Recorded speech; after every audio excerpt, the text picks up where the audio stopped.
परिसस्पर्श भाग 5. अहंकार तो नासा भेद जगी निंदे ओवळा. अहंकार तो नासा भेद जगी निंदे ओवळा. ना तळे तो धन्ययासी जाला वंशी दीपक. ना तळे तो धन्ययासी जाला वंशी दीपक. करवितो आत्महत्या नेदी सत्या आतळो. तुका म्हणे गुरुगुरी माथा थोरी धरोनी. तुका म्हणे गुरुगुरी माथा थोरी धरोनी. अहंकार हा नाश करणारा आणि भेद निर्माण करणारा असतो.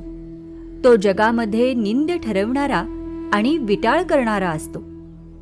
जो मनुष्य या अहंकाराच्या आहारी जात नाही तो धन्य होय. तो आपल्या वंशाचा दीपक होतो. अहंकार हा आत्मनाश घडवितो. तो माणसाला सत्यापर्यंत पोहोचू देत नाही. अहंकारी मनुष्य आपण मोठे आहोत अशी भावना डोक्यात धरून गुरगुरत राहतो असं तुकोबाराय म्हणतात. दिवसभरातील सर्व कामे संपल्यानंतर ब्रह्मानंद नेहमीप्रमाणे देवघरात बसून अभंग पठण करत होते. जगद्गुरु तुकोबारायांचा अभंग वाचताना प्रत्येक शब्दागणिक त्यांच्यासमोर चैतन्य आणि चैतन्याची वागणूक दिसत होती. अहंकार ही काही साधीसुधी गोष्ट नाही. माणसाला आयुष्यातून उठवण्यासाठी ही गोष्ट पुरेशी आहे. ज्याला अहंकाराचा आजार झाला त्याला आत्मबोधाशिवाय दुसरं औषध नाही. तीच तर संतांची शिकवण होती आणि हीच शिकवण देव कुटुंब पिढ्यानपिढ्या जपत आली होती. चैतन्य नेमकी हीच शिकवण विसरून गेला होता. त्यामुळे त्याच्या वागण्यामध्ये जो बदल झाला तो त्याच्या विनाशास कारणीभूत ठरला होता. आता चैतन्याला पुन्हा माणसांमध्ये आणायचं असेल किंवा त्याच्यामध्ये माणुसकी जिवंत करायची असेल तर त्याचा अहंकार मारून किंवा कमी करून मगच त्याला मनुष्य म्हणून जगता येईल असे त्यांना वाटत होते. ब्रह्मानंदांना झोप अशी लागलीच नाही. देवाच्या मूर्तीसमोर बसलेले ब्रह्मानंद अखंड चिंतन करत होते. अनेक अभंग त्यांच्या डोळ्यासमोर तरळून जात होते. ज्याचा सखा हरी त्यावरी विश्वकृपा करी. उणे पडो नेदी त्याचे वारे सोसी आघाताचे. उणे पडो नेदी त्याचे वारे सोसी आघाताचे. तया विण क्षणभरी कदा आपण नव्हे दूरी. आंगा आपुले ओढुनी त्याला राखे जो निर्वाणी. ऐसा अंकित भक्तांसी म्हणे नामयाची दासी. संत श्री जनाबाईंचा हा अभंग त्यांना आठवला आणि खरंच त्यांच्या डोळ्यात पाणी आलं. ते नामदेवांच्या मूर्तीकडे डोळे भरून पाहू लागले. आता त्यांना मार्ग हवा होता. तुरुंगातली 15वी रात्र चैतन्यासाठी फार अवघड होती. तशी प्रत्येक रात्र त्याच्यासाठी अवघड होतीच. 15 दिवस आपण तुरुंगात आहोत तरीही या किरकोळ केसमधून आपल्याला सोडवलं जात नाही याचा त्याला राग आला होता. त्याची चिडचिड होत होती. आत्तापर्यंत त्यांच्या कंपनीचे कायदा सल्लागार त्याला 3-4 वेळा भेटून गेले होते. या केसमधून लगेच जामीन मिळेल असा त्यांनी चैतन्याला विश्वास दिला होता. तरीही चैतन्य मात्र जामिनावर बाहेर आला नव्हता. हे काय सुरू आहे? आपल्याला बाहेर का काढलं जात नाही? या विचाराने तो हळूहळू तुटायला लागला होता. आपण देव उद्योग समूहाचे सर्वेसर्वा चैतन्य देव आहोत हा त्याचा अहंकार त्याला शांत बसू देत नव्हता. जसे ब्रह्मानंद देवांचे खास लोक कंपनीमध्ये होते तसेच चैतन्यकडून फायदा मिळवण्यासाठी त्याच्या पुढे पुढे करणारी काही मंडळी कंपनीमध्ये होती. ज्यांना लवकरात लवकर बढती हवी होती अशी मंडळी किंवा ज्यांना चैतन्याच्या मर्जीमध्ये राहायचं होतं अशा कंपनीतील काही मुली कंपनीत घडणाऱ्या गोष्टी चैतन्याला येऊन सांगत होत्या. त्यातून त्याला असं कळलं की स्वतः ब्रह्मानंद देव त्याच्या सुटकेसाठी अजून काहीही प्रयत्न करायला तयार नाहीत. पहिल्यांदा त्याचा या गोष्टीवरती विश्वास बसला नाही, परंतु त्याला त्याच्या आजोबांची ओळख आणि ताकद माहीत होती. त्यांनी मनात आणलं तर दुसऱ्या मिनिटाला ते तुरुंगातून आपली मुक्तता करू शकतात हे त्याला ठामपणे माहीत होतं. परंतु तरीही त्याची सुटका होत नाही आणि 15 दिवस तो पोलीस कोठडीमध्ये आहे. या गोष्टीमुळे आता आजोबा काहीही करत नाहीत यावर त्याचा विश्वास बसायला लागला होता. चैतन्य आजोबांच्या या वागण्यामुळे जास्त नाराज झाला होता आणि दुखावला होता. त्याच्यातील अहंकाराने आता रागाची जागा घ्यायला सुरुवात केली होती. लहानपणापासून माया करणारे आजोबाच आपले शत्रू आहेत असं त्याला वाटायला लागलं होतं.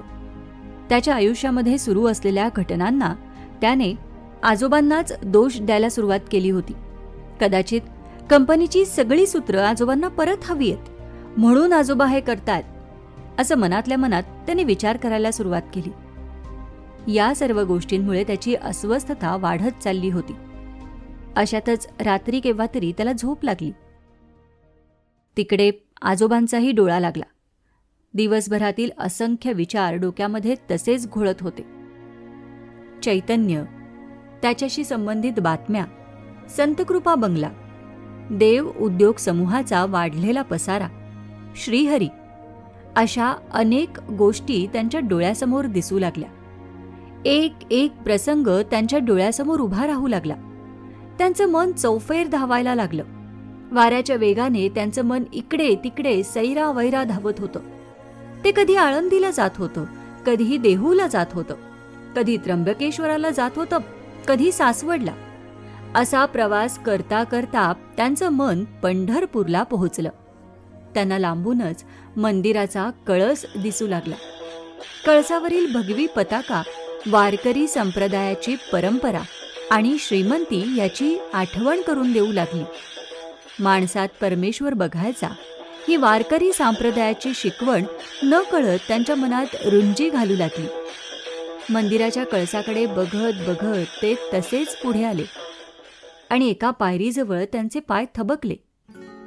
ती होती नामदेव पायरी. नामदेव पायरी, संत नामदेव महाराज. त्याही अवस्थेत ब्रह्मानंदांचे हात जोडले गेले. मंदिरातील पांडुरंग त्यांच्याकडे मायेने बघत होता असा त्यांना भास झाला. त्या पायरीजवळ ते थांबले. त्यांनी पायरीवर डोकं टेकवलं. संत नामदेव महाराज म्हणजे विठ्ठल भक्ती आणि परोपकारी वृत्तीचं एकमात्र उदाहरण. साक्षात विठ्ठलाने त्यांच्या हातून घास खाल्ले असं व्यक्तिमत्व. ब्रह्मानंदांना त्या पायरीवर डोकं टेकवताना विलक्षण शांततेचा अनुभव आला. त्यांच्या डोक्यात सुरू असलेली सर्व चक्र तात्पुरती का होईना बंद झाली. साक्षात आपल्या गुरुमाऊलीने आपल्याला मांडीवर घेतले आणि आपल्या डोक्यावर हात फिरवतायत असा त्यांना भास झाला. त्यांच्या डोळ्यातून पाणी झरत होतं, मात्र डोळे उघडत नव्हते. ब्रह्मानंदा, थकलास का रे? आता वेळ झालीये. आता शतकानुशतकं तुम्ही केलेल्या पुण्याचं फळ मिळण्याची वेळ झालीये. हे देवांचं कुटुंब कधीही चुकणार नाही असा शब्द मी तुमच्या वतीने त्या विठ्ठलाला दिलाय. आता तो शब्द पाळायची वेळ झालीये. भिवू नकोस, चिंता करू नकोस. मुखात नाम ठेव. जे काही आहे, जे मनात सुरू आहे, जो वारसा देवांकडे आहे, देवांची जी गोष्ट आहे आणि देव ज्या गोष्टीसाठी अजूनही बांधील आहेत, त्या गोष्टीची तुझ्या पुढच्या पिढीला जाणीव करून द्यायची वेळ झालीये. संत नामदेव महाराज एवढं म्हणाले आणि अंतर्धान पावले. ब्रह्मानंदांचे डोळे उघडले. ते घाईघाईने आपल्या पलंगावरून उठले आणि धावतच देवघराकडे गेले. देवघरात अखंड नंदादीप तेवत होता. त्या नंदादीपाच्या प्रकाशात स्पष्टपणे दिसणारी ज्ञानेश्वर माऊली, नामदेव महाराज आणि विठ्ठल रखुमाईची मूर्ती अगदी प्रसन्नपणे ब्रह्मानंदांकडे बघत जणू काही स्मितहास्य करत होती. त्यांच्या डोळ्यांसमोर स्वप्नात बघितलेला सारा सारा प्रसंग दिसायला लागला. स्वतः संत श्रेष्ठ नामदेव महाराजांनी त्यांना साक्षात्कार देऊन त्यांच्या मनातील अनेक प्रश्नांची उत्तरं दिली होती. त्यांना मार्ग दाखवला होता आणि मनातील द्वंद्व कुठे ना कुठेतरी संपवायचा प्रयत्न केला. ब्रह्मानंदांनी देव्हाऱ्यापुढे हात जोडले. मनोभावे सर्व देवांना नमस्कार केला. देव्हाऱ्याच्या खाली असलेल्या त्या कप्प्यातून त्यांनी ती सोन्याची पेटी बाहेर काढली. चावीने पेटीचं कुलूप उघडलं. पेटी उघडली. पेटीमध्ये मखमली कापडात गुंडाळून ठेवलेल्या त्या वस्तूला त्यांनी स्पर्श केला, नमस्कार केला. त्यांच्या चेहऱ्यावर आता कोणत्याही प्रकारचा ताण दिसत नव्हता. पुढे काय करायचं ते जणू काही आता त्यांच्या मनात पक्क झालं होतं.